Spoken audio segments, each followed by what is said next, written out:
কষ্ট না করলে কেষ্টকে পাওয়া যায় না। মানে লাস্ট ডে আর যে গানটা তোমরা ব্যাকগ্রাউন্ডে শুনতে পাচ্ছ,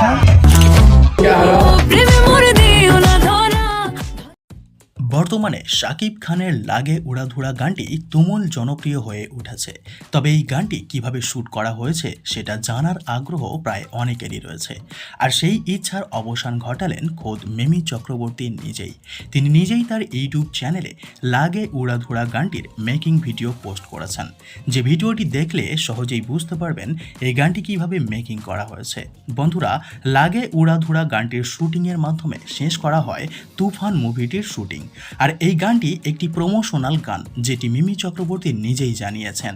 এই গানের মেকিং ভিডিওতে দেখা গিয়েছে যে গানটি শুটিং করার আগে যথেষ্ট নাচ প্র্যাকটিস করেছেন মিমি চক্রবর্তী এবং শুটিং করার সেটেও তিনি মহড়া দিয়েছেন। এই গানটির জন্য মিমির সাজ পোশাকের উপর যথেষ্ট নজর রাখা হয়েছে। গানটির শুটিং শুরু হয় সন্ধ্যা 7টা থেকে 8টার মধ্যে এবং শেষ হয় মধ্যরাতে। ভিডিওতে সময়ের বিষয়গুলো মিমি নিজেই উল্লেখ করেছেন। লাগে উড়াধুরা গানটি গেয়েছেন কোক স্টুডিওর সিঙ্গার প্রীতম হাসান ও বেবশ্রী অন্তরা এবং গানটি লিখেছেন রাসেল মাহমুদ ও শরীফ উদ্দিন। গানটি বর্তমানে হাই ট্রেন্ডে রয়েছে। তুফান সিনেমার পুরোটাই শুটিং হয়েছে কলকাতাতে।